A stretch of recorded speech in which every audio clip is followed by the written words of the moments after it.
deroppe i toppen. Ja, det var for meget. Det er, hvad vi gør. Det er den, der er ikke det længe, men... Ja, man kan få en anden udvikling derude.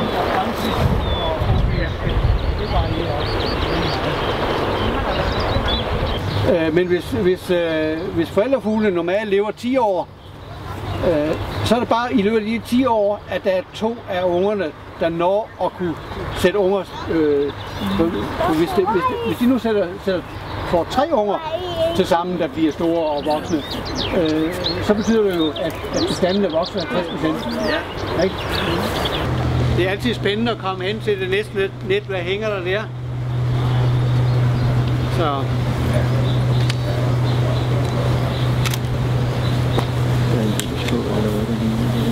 Ja.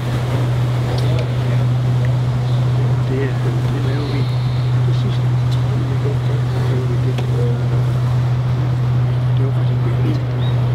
Der igen. Super. Ja.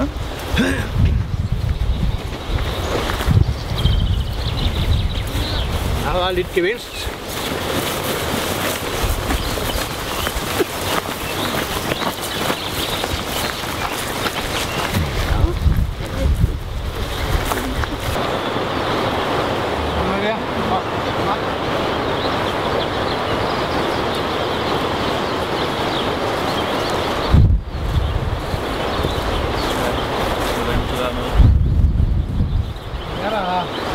Så kan vi se, der er sket lidt nyt. Vi har fået lavet sådan et pilehegn, banket nogle stokke i, fordi der er så åbent herude, og det beskytter mod vinden og det er lidt bedre. Det skal vi have lavet lidt længere hen til at lave det samme. Det tager tid alle sammen. Ja, det er der. Ja, så har vi lidt fugle igen. Hvis vi lige samler lidt. Hej Eivind. Hej. Et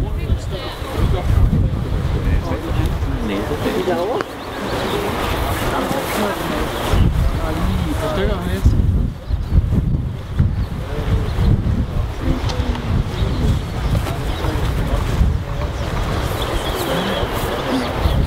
Stemmegiver, der kommer op af posen. Så skal vi lige se, den har ring på i forvejen, hvad der står på den. Det er nok en af vores. AX, og så AX 59 950. Så skriver der igen. Vi har et par stykker, så de andre får chancen også. Jeg gør ikke ligesom Ole. Hvis du tager åbne hånden, og så var der en her. Det sker jo rigtig tit, at vi fanger nogle af fugle, som vi har fat på tidligere. Men indimellem er der nogle rigtig spændende nogen. Ja, ikke fordi at dem er vores egne, de er også spændende, fordi vi kan jo se, hvor lang tid de bliver i området. Hvis nu har blevet her en hel måned, så kunne det jo tyde på, at det var en af de lokale ynglefugle. Det er også en god oplysning. Vi har for øvrigt haft en jernspåge her i foråret. Vi fangede tidligt på foråret med belgisk ring, og den har vi genfanget en 5-6 gange mindst. Så det er en lokal ynglefugl, der har været i Belgien i vinters og fået en ring på hernede, og så er den kommet op. Nu bor den her. Så det er meget fint. Så sørger man en anden lille en her. Dem har vi haft i dag også. Er der nogen, der kender dem? Så en lille grå, en med lys strube. Der er ikke så meget rødbrun på vingen. Det er jo en af vores små sangere. Nu er det taget sit højt. Ja, der er en der, der rækker ham op. Det er sanger, ja. Det er sanger. Sådan, Johan. Så er det dig. Ja. Oh. Ja, det er lidt større vildt den her gang. Ja, det kan vi godt kalde det. Ja, endelig. Den har ikke fået ring på endnu nemlig. Ja, det kan vi nemlig finde ud af. Vi har vores store ringmærkningsatlas. Så jeg lige skal finde det. Okay, vi står lige og... Det finder lige på. Når det kommer ind. Nå, den der, man kan jo se på forskel på han og hun på stager. Den der, den er ret flot. Den har grøn og lilla og sådan en skinnende landsagtig farve. Og så er den lange strobefjer. Det er simpelthen de fjer, den har det siddende her foran på halsen. Når den så sidder og synger, så spreder den ligesom fjerne og viser, hvor flot og farverig.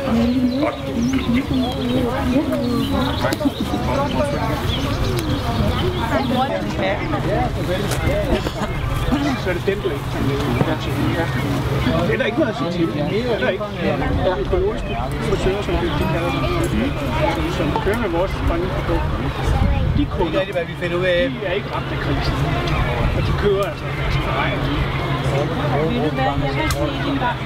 Nej, jeg har ikke. Nogle af jer har nok set det, men jeg kan lige demonstrere, hvorledes vi kommer her og står her enden af nettet. Hvis det nu var en lille rød fugl, der gerne vil sidde heroverfra og vil over på den anden side, ja, så gør den det, at den flyver herfra. Den kan ikke se nettet. Nettet det er helt sort og meget, meget tyndt, og med en mørk baggrund, så er det næsten umuligt at se. Og på grund af de der stramme vandrette snore og det løse net, så danser sådan en lomme hernede, hvor fuglen falder ned og ligger. Og alt efter hvad for en fugle det er, så bliver den mere eller mindre viklet ind. Den kan stikke noget af vingen igennem og benene. Og, nogle er nemmere at pille ud, andre er svære. Det gik jo mig lidt. Men det kræver langtids øvelse at blive ringmærker. Og Johan, som er her også i dag, han er under oplæring. Så sådan er det også nogen, der skal være. Jeg har været ved faget i mange år. Ja. Vi går videre og ser, der er held ved de næste net.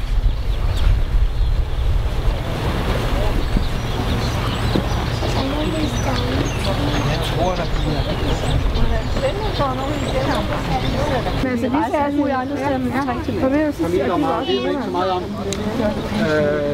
Den eneste karamindom med dansk ring, der er blevet fundet, den er blevet skudt i Iran. Man har en idé om, at der kommer overvinter i Iran og Indien og så videre. Men man ved ikke noget om det, man får ingen gennemmeldinger. Så nu håber vi på, at vi kan finde nogle ynglepar her i løbet af juni, begyndelsen af juli.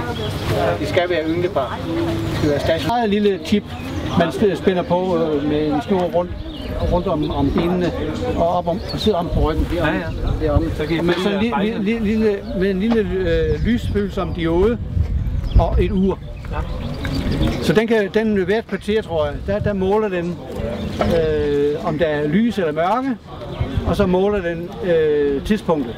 Så hvis du vil... Tak for det. Ja, i lige måde. Ja, tak for i dag. Ja. Vi vil gå hjem og finde en dumpap til jer. Det må I gøre.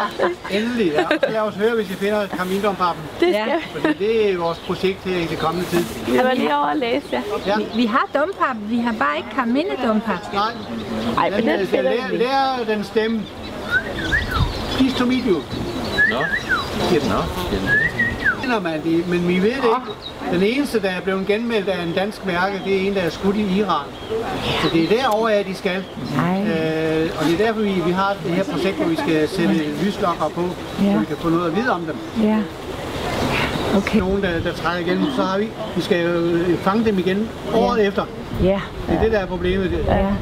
Havde det nu været sådan, at den, vi sætter på, er en lille GPS med en sender, så kunne den sende op til en satellit, og så kunne vi høre fra den, så behøver vi kun at fange den én gang. Ja. Men nu skal vi have fat på den 2 gange. Ja. Derfor skal det være et fast ynglepar, som man håber kommer tilbage til samme sted næste år. Ja. Og så skal vi finde den, og så ud og fange den igen. Ja. Og klippe den der af, og så tabe den for oplysninger. Ja. Det er det spændende. Det kræver en masse energi og arbejde. Ja, det gør det. Men det er jo sådan et pilotprojekt, og det er det, der gør det spændende. Ja. Det er noget, vi laver sammen med Zoologisk Museum og Biologisk Institut, og Blåvandfuglestationen kører også på karamindom-pap sammen med os i år. Ja. Så. Ja. Vi skal gøre, hvad vi kan. Det lyder rigtig godt. Ja. Det lyder rigtig godt, ja. Kom. Du har den på. Jeg har den på telefonen. Prøv lige at høre den en gang her. Den er ret karakteristisk. Der er ikke andre, der siger lige sådan. Jeg er hen og hører den. Bare lige høre, hvordan kamindom Vi hører kamindompappens. Det må hen til. Jeg skal lige høre den en gang. Det er kamindompappen, vi skal holde øje med. Vi har fanget 6 i år. Det er også, så siger den hen på en Ja, det må hønse. Det er jo en gammel Disney-figur, tror jeg. Der er meget karakteristisk. Og så sætter den sig, hannen sidder altid op i toppen af en busk. Næsten altid. Den rigtig, den er flot i farven, rød og fin. Og... Ja, ja. Har du Jo, gjort lige den? det, ja. Ja, jeg. Vi kan bare komme. Ja. Johan, skal vi gå en tur? Hvor er vi drengene hen? Så skal vi gå med Otto og Anton, ikke? Ej, Otto må ikke lige få kigget. Nej, men vi kan lige gå med, ikke? Ej.